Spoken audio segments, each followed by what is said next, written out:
Hello, everyone. Welcome to today's show with SportsBookReview.com. I'm your host, Leah Martin, here to talk some UFC, like always, with my two favorite guys. Joining me, like always, we have SBR's UFC expert, David Manyun, and MMA Mania's lead host, Matt Ryan. This week, we have UFC Vegas 40, Aspen Ladd versus Norma Dumont, and honestly, this is not my most favorite card, but we have it, and we're going to break it down for you guys. So before we get into our breakdowns and picks, just real quick, give this video a like and subscribe to our channel. That way you never miss a show with your favorite people. And now real quick, a quick message for all of my football fans out there. Yes, SBR's Pick 6 football contest is currently live, and every week I announce all the lucky winners and all of their prizes, and I love it because you guys are so awesome that are playing. So basically, for everyone not involved, all you have to do is make 6 picks every week in college football and our NFL spreads and totals. Finish 6-0, and you win your share of the weekly $1,600 prize pool. For more information, just visit sbrpicks.com/pick6. Now let's get our UFC show on the road.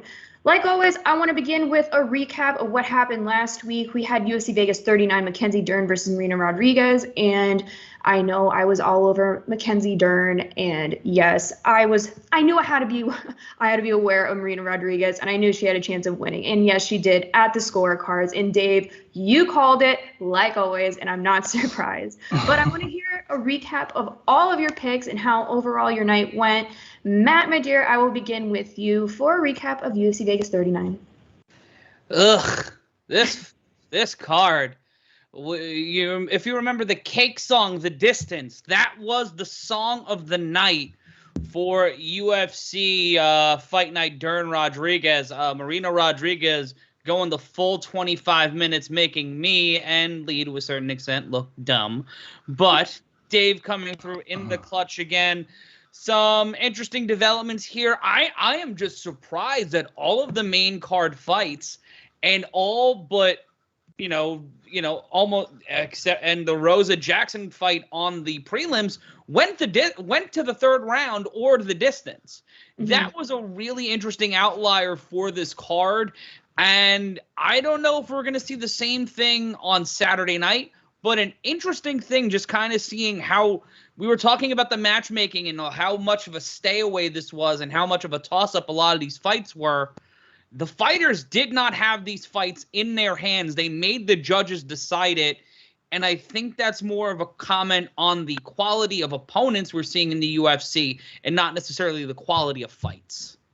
Yeah. But Dave, I want to hear real quick how your fights went for the weekend for UFC Vegas 39. Blah, blah, blah. He done well again. He nailed the whole card. Yeah. What do I say? My locks record. Wow, locks. My key play record now is at 112-25. I'm on a roll. You're amazing. There's not much more I can say. But I think easiest money on the night was the Alexander Romanov play that I spoke about. He was juiced to win inside the distance. He dominated from the first bout, got the TKO in the second round. And then, obviously, the main card, I did warn everyone, Marina Rodriguez, if she was going to be able to avoid that ground game, she was going to dominate. It was a case of, an elite grappler versus an elite striker, and the striker came out on top. Round 2 was a sweat, I'm not going to lie. They got in some real awkward positions during round 2. But, fortunately for me and those that backed Marina Rodriguez, she pulled through and she really did dominate Dern. Dern had no chance in the striking department against Rodriguez. And, a round of applause in the co-main event because Randy Brown was hobbling around with a broken toe whilst dancing like Muhammad Ali and piecing up Jared Gooden for the decision win. That was another side I was happy on. Overall, for the level of competition that was on the card, it weren't bad. This past month we've been dealing with some questionable cards. Another one's coming up this week. Yep. Not the most desirable of cards, but I like them. There's always 2 or 3 really interesting matchups, and I think that's the same for this week. And look, you don't have to worry. Once this week's over, from here until the new year, we're stacked with the most intriguing matchups probably of the year. So just hold on tight, you know, if you're a bit of a casual, and you'll be happy come next week when is it Paulo Costa next week? Paulo Costa and what's his name? Marvin Vettori. They're gonna kick off, you know, a few weeks of extremely good matchups straight into UFC 267, which is back to back with UFC 268, which I'm not sure if that's been done before. I don't recall back-to-back pay-per-views being done, but it's going to be incredible, so stay locked. Yep, exactly. But again, like how you said, this weekend we have UFC Vegas 40, Aspen Ladd versus Norma Dumont. It isn't the most exciting card, especially for non-casuals. But, like, for example, in the prelims, you all know I'm excited for Sijara Eubanks. I'm always excited to watch her fight. But there are like 2 or 3 fights on this card that I'm looking forward to. So let's just get our main card breakdown started, but that way we have enough time. So let's start with the first fight. We have middleweight Julian Marquez versus Jordan Wright. Via BetOnline, Marquez is -260 and Wright is +220. Matt, I will begin with you for your breakdown and pick for this first fight. Yeah, +220 makes a lot of sense to me. I want to point out that this has the nickname of the night against nickname of the night, because we have the Beverly Hills Ninja in Jordan Wright going up against the Cuban Missile Crisis known as Julian Marquez. Marquez has won his last 2 over Sam Alvey and Maki Pitolo in April and in February, respectively, by submission. He's 3-1 in the UFC. All 3 of his wins have come by way of submission. But the deeper this fight goes, it is not good for Marquez, because when he has gone to the scorecard, something that we have seen all too frequently in the last couple of weeks in the UFC, he is 0-2. All of his first 6 wins as a pro fighter, so all but his most recent stint in the UFC, have all been by knockout or TKO. So this guy is looking to beat you in the entire fight. You throw that into the baby cage.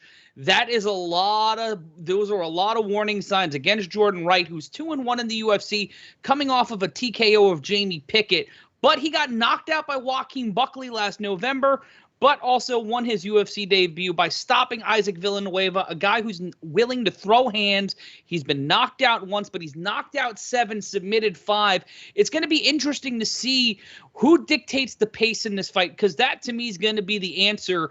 I'm going with Marquez here because he's faced people like Phil Hawes and Matt Hamill and Darren Stewart in his career, and his only UFC loss was against Alessio Di Chirico, who is a quality opponent. For Wright, we haven't seen him take on a lot of top-tier guys or, burgeoning guys, with the exception of Buckley and Villanueva, but Buckley knocked him out. So if he's facing someone at Buckley's level in Marquez, when it comes to knockouts, it's going to be a long night for him. I'm going with the favorite here. I'm going with Marquez. And I think that we're not going to see the scorecards here. I think we're going to see a stoppage. I would take the under in this fight. I'm looking at the under on BetOnline. Right now it's listed at under 1.5 rounds at -145, so that's favored right now. But Dave, I would love to hear your breakdown and pick for this first fight. Yeah, this is a great fight to kick off the main card. It really is. We've got 2 fighters who really, I'm going to have no enjoyment in fading either of these guys. Both exciting prospects for the middleweight division. We've got Julian Marquez training out of Glory Fitness and MMA. Again, mention this time again, give props to James Krause and his passion towards coaching his students. Marquez, predominantly a boxer in his stand-up offense. Outside of that, he has got a nasty high kick, which he landed on Phil Hawes in that Dana White Contender Series debut that he made. That got him his UFC contract. And he usually falls behind a boxing output. And that surprised me during his fight versus Maki Pitolo, which for me, it's probably Marquez's most impressive fight today, and I'd say it's the most comparable fighter, that we can really align with Jordan Wright. Much like Pitolo, Wright is a fast starter, throws a lot of output, and he looks to get the job finished within those first 5 minutes. And to add, he's extremely dangerous in that time frame. But looking back at that Pitolo fight, we expected that style. We expected Coconut Bombs, to throw them fists. I remember breaking it down on this show and expecting that. But he shifted towards a grappling game plan, which it failed. He put a lot into round 1. And from there on out, round 2 and 3, it was all Marquez until that eventual submission. Marquez was hunting that guillotine all night long.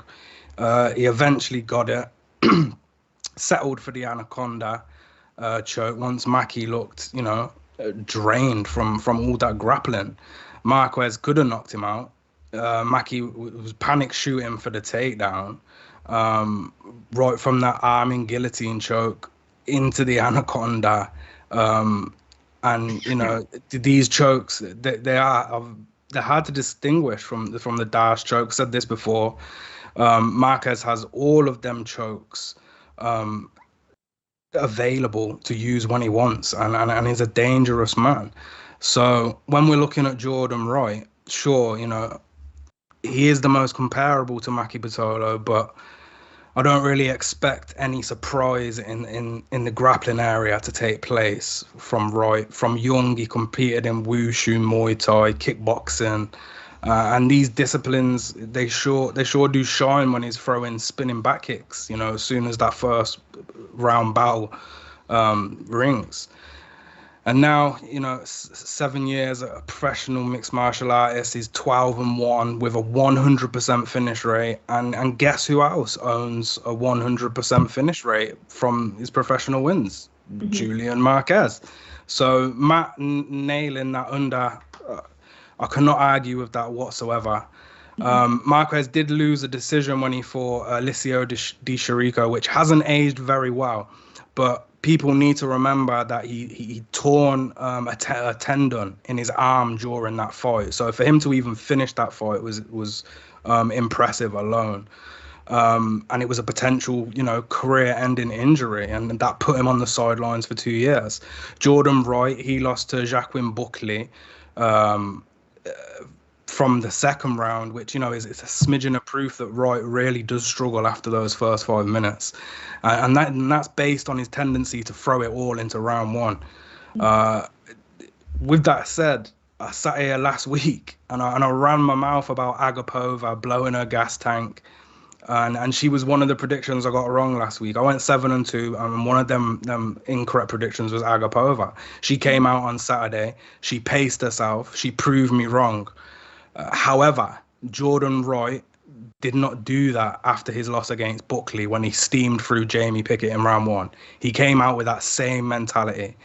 I think if Jordan Wright can pace himself, I could easily visualize him winning this contest in the stand-up. Otherwise, I think Marquez's ability to deliver in each and every round, it's eventually going to give him the opportunity for either knockout or submission. Joaquin Buckley also made Wright think twice about rushing in by initiating the grappling, while simultaneously throwing bombs on the break. Buckley, he took Wright's pressure away from him by putting the pressure on himself. We know Marquez can take this approach from that Pitolo fight, and better yet, his chin's remained unbreakable to date. I like Marquez. I think he's the more technically sound fighter with more tools to get the job done. Obviously, Wright is the more diverse striker with more options on the feet, but I don't want to rely on this round 1 knockout stoppage. I was wrong on that Agapova, but whatever. Both men do have questionable defense, I will say that, especially Wright. He had nothing for Buckley in defending them winging hooks. And to Marquez's credit, he outpowered the power puncher in that Pitolo scrap. And when he was throwing his bombs, you could really hear them echo in the arena. Now, although I do like Marquez, I hate the odds. I really don't like the odds. Marquez, I think he is receiving too much love here. And for a similar price, we can take this fight not to go the distance. You don't even have to take the under. You can, because it could end in round 2 or 3. So that's my advice. A straight play, maybe not. Parlay piece, yes, please. We can get the fight not to go the distance at Bet Online for a similar price as taking Marquez straight up. And with that, you're removing that worry of Jordan Wright getting that first round stoppage, because we're not backing aside. So for me, yeah, I love this fight not to go the distance. I will side with Marquez winning via submission round 2 or 3. Okay. Yeah, again, via Bet Online at their MMA props, this fight to go the distance, no is minus 260. And fighter to win inside the distance, Marquez is minus 125. So if you are confident about Marquez, there's more value for him to win inside the distance, again at minus 125. But again, straight up, Marquez is minus 260 and Wright is plus 220. Let's move on to the next fight. We have women's flyweight, Manon Fiorot versus Mayra Bueno Silva. Via Bet Online, Silva is plus 195 and Fiorot is minus 230. Matt, I will start with you again for your breakdown and pick for this next fight. So this is an interesting one. Manon Fiorot competed in the EFC version of The Ultimate Fighter, known as The Fighter. And within that, she won all of those fights and also her last 7 pro fights, 6 of which by knockout or TKO. She's had 2 straight second-round TKO wins over Tabitha Ricci and Victoria Leonardo since joining the UFC, and she's not seen the 3rd round in her last 3 fights. So if you're looking for this one to go to a decision, I don't know about that one, especially when she's going up against Mayra Bueno Silva. She has 6 wins by submission, 1 by knockout TKO, and 1 by decision, and she's coming off of a draw to Montana De La Rosa that bookended a wins over by armbar. My notes are a mess today because of depression. Mara Barella and a UD loss to Mainara Moraz. So when you go into the decision portion of this, it's going to be an interesting one.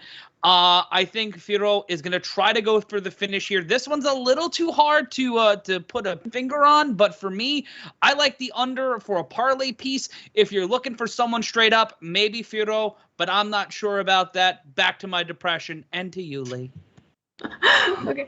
Again, with the under at Bet Online, the under 2.5 is plus 105 if you do like that. But again, just a side note, not related to this fight, I just got a notification that Junior Dos Santos will be making his boxing debut, so I find that to be interesting. But let's go to Dave now. Now let's go to Dave now with his breakdown and pick for this next matchup. Another good fight, which I am excited for. We got our classic striker versus grappler matchup. France versus Brazil. 7-1 record versus a 7-1 record. And much like last week's main event, I'm going to side with the striker because the grappler in Bueno Silva has them, common tendencies to Mackenzie Dern. Is excellent on the ground, but often struggles in her actual takedown offense. And here's a statistic for you. From her 2 UFC victories, they're both armbar finishers, 0 takedowns. These girls, Gillian Robertson and Mara Barella, they initiated the grappling. Poor fight intelligence. I think Manon Fiorot is not going to make that mistake. Fiorot stems from karate, Muay Thai disciplines. She's a multi-time national champion of Muay Thai and karate in France. And before entering mixed martial arts, she was 12-0 undefeated professional record in Muay Thai. She was a late bloomer to MMA, started an amateur career at the IAAF World Championships in 2016, lost that tournament, come back in 2017, won it, and she gained that invaluable experience with MMA, and then took that straight into the professional leagues. And a professional debut for Cage Warriors in 2018, it was a catchweight bout, 138 pounds. Unfavorable split decision loss. People will argue that and say that she won it. However, when she returned to the 125-pound division, she's been unstoppable ever since. She's now got a 7-1 professional record, and 6 of those fights have been ended by TKO or knockout. It's hard to argue that Fiorot has even lost a single round when you're watching her fight tape. Her Muay Thai striking has transitioned beautifully into the MMA cage, evident through a vicious technical knockout and knockout record. You're going to instantly recognize Fiorot's karate background with sometimes wide stance and variety of kicks. When feeling her opponents out, she's going to instantly go for a side kick. Anybody that's watched fight tape on Fiorot, they're going to see that side kick to the mainly to the leg, sometimes to the solar plexus, finds that range between herself and her opponent. A kicking output can often, cause her opponents to lose sight of her hands. Her striking intelligence is nothing short of elite, in my opinion. And you're going to rarely find her, wasting energy, as every single attack that she throws is precise. Fiorot selects her shots behind, a slick choice of feints with great footwork, quick speed. She can undoubtedly, in my opinion, reach the top 15 of this division in no time. Fiorot's striking ability, that usually overshadows any other skill set. This is mixed martial arts, and she's proven her ability to grapple as well. And if her foes fail to drop from the strikes, you'll find her pouncing on a takedown to finish a fight via ground and pound, no problem. I'm not saying that her grappling offense is technical by any means, and her submission threat is minimal to non-existent still. I can just envision, the grappling-based fighter in this contest struggling to outsee their game plan when faced with, such a vicious and varied onslaught from Fiorot. For me, this fight is all Fiorot. Those side kicks, she's got a beautiful straight left, vicious knees in the clinch. If Silva wants to get in close, no, it's not gonna go well for her. Fiorot has also shown some excellent cardio. Whenever I'm watching her finishes and she's just pummeled the hell out of the other girl, she doesn't seem to be out of it. She seems ready to go. I think she's a 5-round fighter already. She's got that killer instinct, always hunting for a finish, and on top of that, an extremely patient game plan. So for me, I'm all over Fiorot in this one. I do think she can get the finish, so I do support, Matt's under. But in terms of a side, it's straight Fiorot for me. I would bet her as well, or because of the price. I'm not sure where it's at now. I think it's around 225 or 230. Maybe you want to add her to a parlay. I'm completely confident in that play as well. Hey, if you like her inside the distance, she's plus 150 to win inside the distance. So see, there you go, some nice value on that. But in saying that, I'm gonna be playing her straight. I do think she will get the finish, but I'm cautious. So yeah, I think playing her straight at minus 230 or whatever it is a good play. Yeah, this fight to go the distance, or if you're by points, is favored right now. So the public's thinking it'll go the distance. But again, it's whatever you guys think is going to happen. But honestly, this is like completely different. I just realized Sijara Eubanks is no longer fighting Luana Carolina anymore. And I am very sad. So I was very excited for that fight, and that's not there anymore. So I got to look for a new prelim fight. Anyway, let's move on to the next fight. We have lightweight Jim Miller versus Erick Gonzalez. Via Bet Online, Jim Miller is minus 230 and Gonzalez is plus 195. I'm pretty sure not a few weeks ago, Jim Miller was supposed to fight. I forget at which event, but he couldn't fight because I'm pretty sure of COVID protocol. But he's back this week, and we all love a Jim Miller fight. So, Matt, I will begin with you for your breakdown and pick for this next matchup. Jim Miller and Erick Gonzalez both look like they were the lead singer of the same band at different points in time in history, so I feel like that's a key to this fight that no one's really pointing out. But moving on to the actual things, Miller's lost 3 of his last 4 by unanimous decision, including his last 2 fights to Joe Solecki and Vince Pichel. His last win was in June of 2020 when he defeated Roosevelt Roberts by submission. His loss to Scott Holtzman, which was the first of 3 in his last 4 by unanimous decision, ended a 2-fight winning streak by submission with wins over Clay Guida and Jason Gonzalez. Of course, if this was 2010, the win over Clay Guida would give Jim Miller a title shot, and also Clay Guida's hair, which I believe was the law at the time. But he's knocked out 4, submitted 18, 10 by decision. Miller's going to try to dictate the pace, close off the distance, try to gas out Gonzalez in his UFC debut. This is the interesting part here. If this was against someone who had a few UFC fights in them, I think Jim Miller would be in a very difficult situation. But things even out because it's Gonzalez's UFC debut. He's got a 2-fight winning streak. His last loss was a couple of years ago in Combate against Humberto Bandernay, which is just a fun name to say. I had it in my notes for that reason.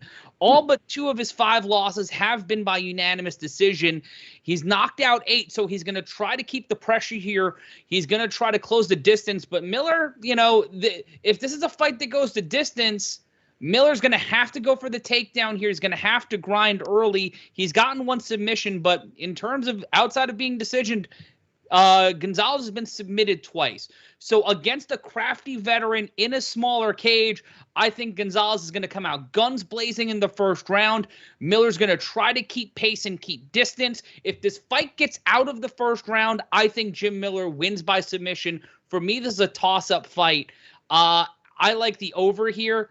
Or not the with the unders 2.5, then certainly not. But I think the deeper this fight goes, the better it is for Jim Miller. I like Miller in this fight, but in the first round, it's more of Gonzalez's fight. Mm-hmm. Yeah, the under is 2.5. That's plus 115 right now. The over is at minus 145 right now.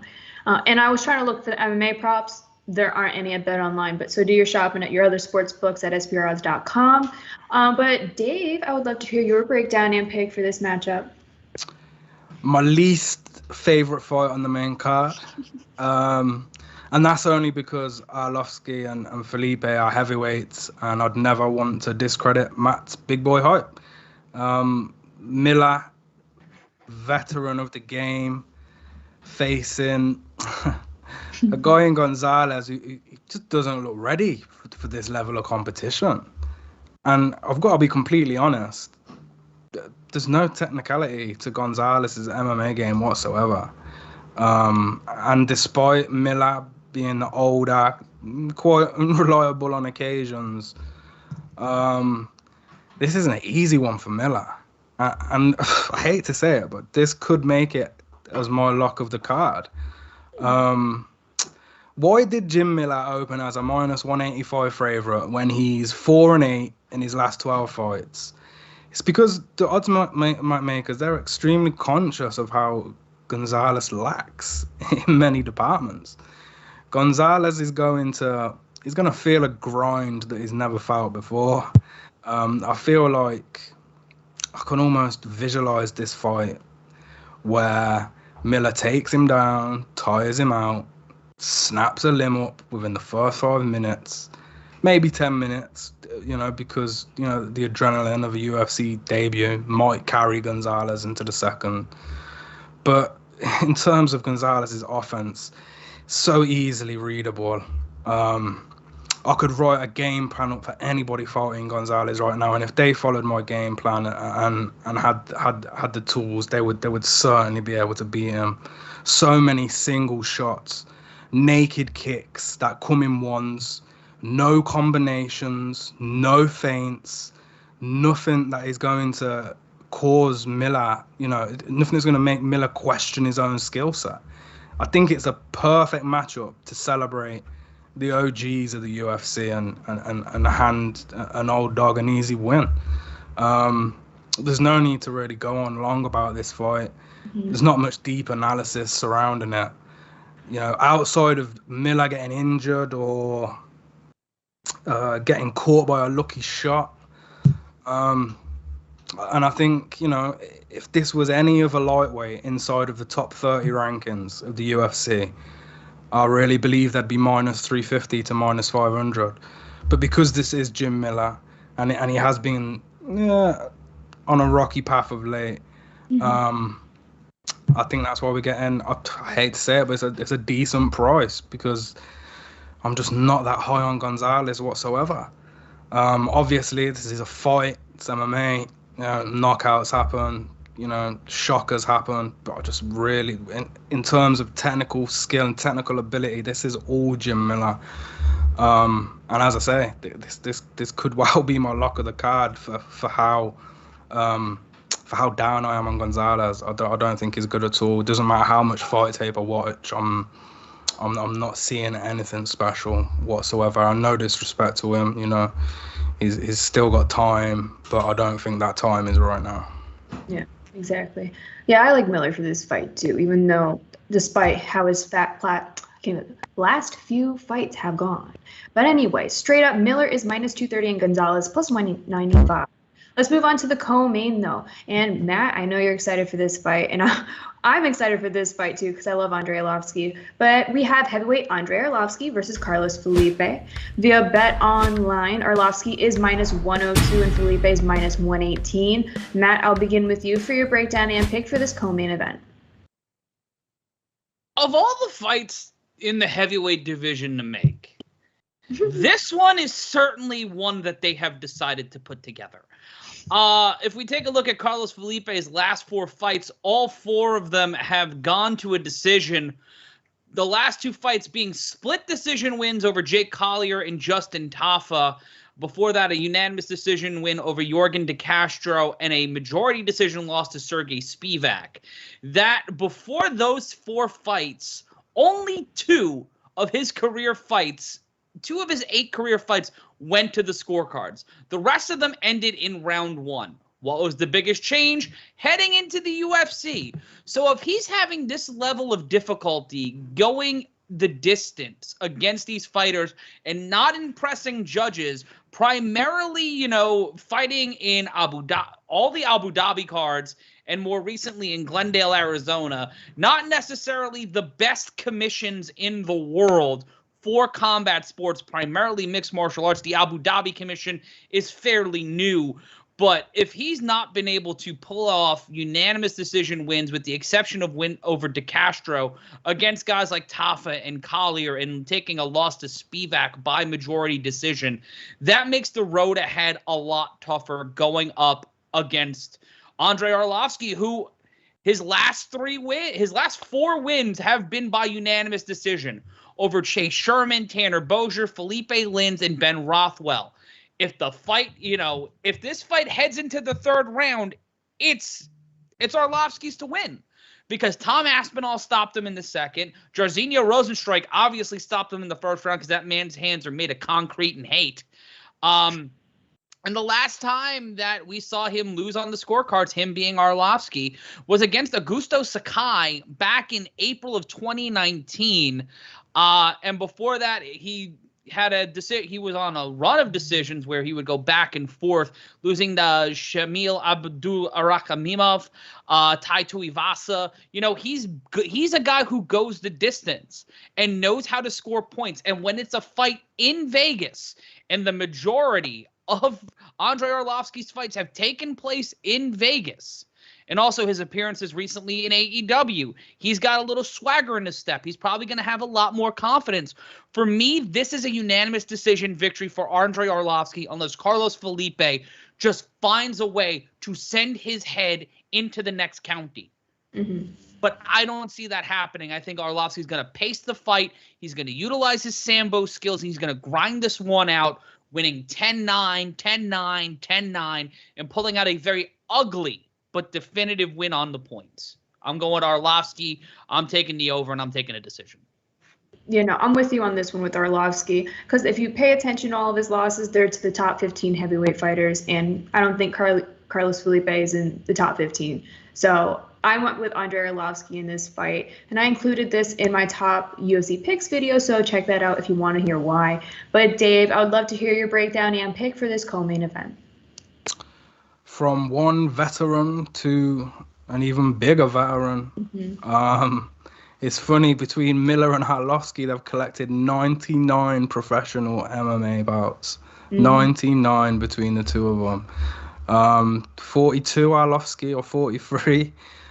He's a legend in this sport. He's been fighting since he was 20. Yeah. All the way back, year 2000. I don't think there's anybody else on this roster who's been competing for the company going far as far as 21 years. He has had stints at other promotions, but he came back. He won that title in 2005, which is crazy to say. In one of the best heavyweight rivalries back in the day with Tim Sylvia. He's an international master of sports in Sambo world champion, Brazilian Jiu-Jitsu brown belt. He's a former M1 kickboxing champion. And as mentioned, he was the UFC champ. Not for long, but he was. He's got the most UFC wins in UFC history, highest takedown defense in UFC heavyweight history, He's just a very well-rounded fighter. And you'll notice, the earlier aggressive style of Arlovski, that no longer exists. He's the gatekeeper of this division because he's toned down that forward pressure into a calculated assault. Now, unless you've got sheer knockout ability or a specialist skill set, you're probably going to struggle against Andrei Arlovski, no matter how old he gets. You remember, this is the heavyweight division. They're fighting at much later ages. And then we have Carlos Felipe, who, realistically, is fortunate to come out on top in them previous 2 split decision victories. And, if anybody can match a point fighting scrap, it's going to be Andrei Arlovski. Both of these men own hell of a chin. The gatekeeper in Arlovski has been killing these up-and-coming heavyweights of late. Sherman, Boza, Lins. And his only losses are coming against them real special talents. Was it Rosenstrike and Tom Aspinall? So, Arlovski isn't going to allow Felipe to have his way. He's going to throw that jab, throw them leg kicks. You want to get in the pocket. He's going to have an advantage in the clinch, great in the plum clinch. I think Felipe is a bit of a brawler at times, looking for them one-hit kills. And Arlovski is way too technical for this. And I think the old dog is still taking victims 20 years since his pro debut. It's just incredible to me. And there's another point, actually. The experience advantage is just astronomical. Felipe has been a professional for 7 years. Now, for all the shitting on Felipe, he does have some good fundamental boxing skills when he's not getting wild in that cage. I do think Felipe can outperform his peers that have came up against Arlovski in the past, and I do think he will deliver more output than Chase Sherman or Tanner Boza. I smell a dirty split decision coming, and that means no bet for me. Especially when now, look, the value's laying with Arlovski now. He opened up at -160. The bookmakers have faith in him. The odds makers, they do their research just as much as we do. Who's going to take the W? I am quite split on this fight. Now, instinct is telling me to take Arlovski, not only because of the value, because of his well-rounded skill set. If there are any grappling exchanges in this fight, Andrei Arlovski is going to win them. On the feet, I'm not so sure. Felipe, he loves them body shots. It's just whether he's going to be able to get to Arlovski. Is Arlovski going to allow him to get that close? It's tough. Look, the value now is with Arlovski. The monies came in on Felipe. Many think Felipe is going to win. These odds are starting to even out from the opening -160 on Arlovski. So in an evenly matched fight, as I always say, go with the odds, and the odds are favoring Arlovski. So hesitantly, I'm gonna pick Arlovski to win, and for the OGs, I'm gonna pick Arlovski to win. But it is a close one.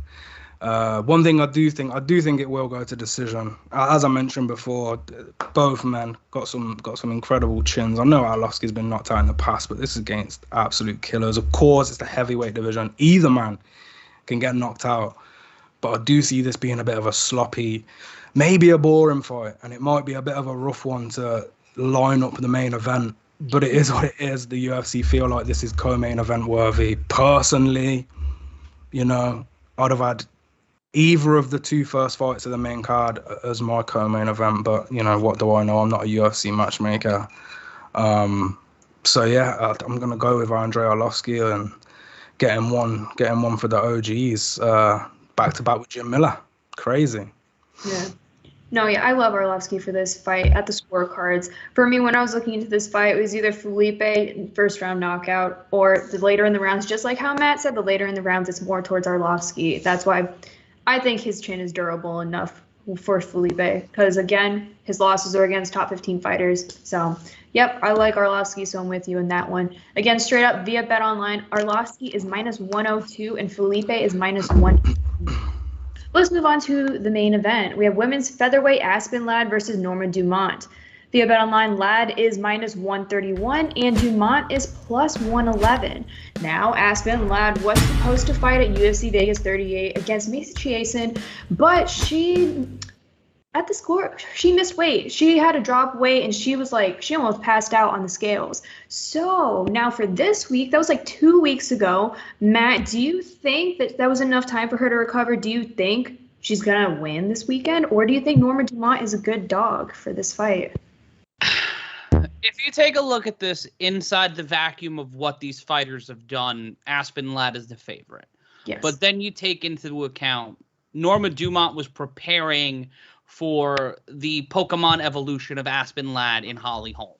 And then you have Aspen Ladd trying to fight a few weeks ago, but failing miserably on the scale because of her weight cut. And my issues with weight cutting and the way we view weight classes in mixed martial arts and combat sports in total aside, she's not have to change opponents and basically have to recoup yourself and regather all of that energy you dumped trying to make weight for a fight. It's a hard one. This one's a toss-up for me. I like Norma Dumont. I like the dog in this fight because of that. And also, we saw Aspen Ladd in the last fight stop Yana Kunitskaya in the 3rd round.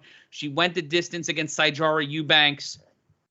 But she's got that loss to Jermaine Durandamy. And ever since getting knocked out by Megan Anderson, Dumont has gotten wins over Felicia Spencer back in May of this year, and then Ashley Evans Smith in November of last year, moving up to bantamweight, returning to bantamweight for the Evans Smith fight, then moving up to featherweight for Felicia Spencer.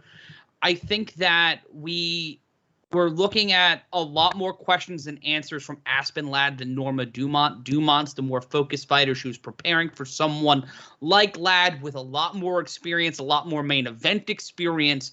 That one's going to be the key factor here. I think Dumont is the better prepared fighter and more likely the healthier fighter. So I would go with her, and I would take a big win. Now, Ladd doesn't have to cut weight this weekend, so that's why I'm asking, do you think she's fully recovered or not? That's what I'm saying. I think the recovery process from trying to cut all that weight, trying to make weight the last time, she may be able to comfortably make weight, but the toll on your body doing that just 2 weeks ago and then having to make sure you're healthy and on weight this time because she might be back to her weight, the weight she needs to be at, but she might be over. You don't know what's going on with her camp. You don't know what the long-term effects of that level of conditioning of trying to cut all that weight in time. You don't know what's going to happen with that. That's the big problem. There's just one thing for me that points out, and Ladd, she's a finisher. She's a heavy striker. And one thing Norma Dumont does, she doesn't really have a lot of head movement. So I can just see, even if Ladd is not 100%, I can just see her clipping Dumont, because Aspen Ladd is that powerful. But again, I have a lot of questions in the air. I did include this in my top UFC picks video too, and I will admit I was 50-50 at first. At first I had Dumont, and then I was back at Ladd. So it's really up to whether or not Ladd is fully recovered, and I'm giving her the benefit of the doubt kind of in this fight. But Dave, I would love to hear what you have to say for this main event with Ladd versus Dumont. I've been in the same position. I have done a lot of tossing and turning with this fight. The weight cut is a huge concern for me. 2 weeks ago, now here she is. We're not sure if she's cutting weight again. Has she been sloppy? She hasn't been disciplined in her weight cuts during her career. And for as dominant as she's been in some fights, she's now facing a bigger, scarier opponent in Norma Dumont. Now, outside of that Megan Anderson knockout, Dumont has looked extremely impressive in her striking offense in particular. She was preparing for Holly Holm. Mm-hmm. And now she's dropping to fight, a returning Aspen Ladd who's been taking slack the past couple of weeks. And, you could argue that Dumont has similar tendencies to Jermaine Durand and me, who found it simple to wipe out Aspen Ladd. Now, for Ladd, most of her success, comes off the back of taking her opponents down and initiating violence from that top position. When you Dumont coming off a clean victory over strong, heavy grappler in Felicia Spencer, I just somehow don't believe you're going to be worried about the grappling of Ladd. She's the natural 145er, way more technical on the feet, and she is gonna present a varied set of strikes on the feet. The problem for Ladd, from my take from the fight tape, is that her striking defense isn't that great. And obviously the path to victory, get Dumont to the ground. But the takedown defense of the Brazilian has been top notch. I'm pretty sure she's got 100% takedown defense in the UFC anyway. And if this fight pans out on the feet in that open space, I'm finding it difficult to anticipate much success for Ladd in this area. When you include that questionable weight cut and the step up in weight class, everything is pointing towards Dumont here, especially when she opened at a plus 140 underdog. Now, I also think if Dumont doesn't get Ladd out of there, I'm not sure how her cardio will hold up across 5 rounds. And if Ladd somehow gets this to the ground, the technical get-ups of Dumont, I don't think they'll be strong enough to get Ladd off her, because Ladd is so strong in that position. In my written breakdown for this on SBR, I went for the over 2.5 rounds, simply because I don't see a quick finish in this one. Trying to decide a winner for this fight is tough, especially when the value on Dumont is slowly fading. She opened at plus 140. Respect to those people that took her at that price, because that was the price to get her at. But as she edges close to even money, it's starting to become less desirable than that price once was. There's a lot of what ifs and unknowns with this fight, and I have been high on Aspen Ladd, but not in this division and not after a tough weight cut. And for her to blame that weight cut on her lady problems, for me, is a weak excuse. There's hundreds of female mixed martial artists who have to go through the same thing, and they are disciplined enough to recognize what's going on with their bodies. I can't trust someone who's having so many problems outside of the cage. I think my money would stay in my pocket if, this wasn't my job and I was forced to break down the main event. I think we might have a boxing match here, and that heavily favors Dumont. With that 100% takedown defense, she's just proficient, intelligent. She's got diverse striking fundamentals, and I'm going to have to side with Dumont, I think. And I think it will go the distance, because Ladd is tough. She has got heart, and she has won fights solely based on her toughness. When she is down 2 rounds against Kunitskaya and she's being screamed at, you need to finish this fight, she came out and she finished that fight. The problem is here. I don't think it will matter how much heart she has, because Dumont is very underrated. She's been the underdog in her past 2 fights, and it wasn't good to be fading Dumont in them positions, because, and look, she could be looking even better in this fight, preparing for Holly Holm. We know she is going to have taken this camp serious. So, yeah, I'm going to side with Dumont. Even though that price now, I mean, by fight night, we could be looking at Aspen Ladd at plus money. And if that's the case, I'm not sure where my mind would be, because this is betting, and, you have to follow the number. But in terms of skills and where I think this fight is going to play out, if this fight is kept standing, this is Dumont's fight to lose. It really is. But if Aspen Ladd gets it down, she is nasty on the ground, and she could put Dumont out there. So again, it's tough. It's tough. And for all the slack that Ladd's took over this weight cut, she could be out to prove a point. We don't know. So anybody taking either side in this fight, I cannot blame you at all. But for me, I am going to side with the dog in Dumont, who's getting closer to not being a dog anymore. So if you do want to grab a while, there's still plus money. There's great value on Dumont. So again, via BetOnline, Ladd is -131 and Dumont is +111. Now, that was our entire main card. Let's go to our top prelim pick. And I'm looking at this card, and my favorite prelim pick, Ramazan Emeev versus Danny Roberts. That's going to be a good fight. Emeev is, wow, he's very juiced at -330, and Roberts is +270. So understandable with those odds. I do like Emeev for that one. But, Matt, I would like to hear what your top prelim pick is. Oh, you are muted. Much like myself, hates me. Lupita Godinez and Luana Carolina in the women's flyweight division. Godinez is 6-1, Carolina 7-2. Two prospects with some solid records, looking to prove themselves here. I like seeing the more of an inclusion of female fighters on these prelim cards and on the main cards. Excuse me, especially with a women's main event. I think we need to see that. I think we need to see more in the prelims of these burgeoning female fighters in these female rosters. As we see Bellator and Invicta corner the market on women's fighting, PFL trying to hone in on the market with Clarissa Shields and some other fighters. Like Kayla Harrison, who's fighting in their 155-pound division.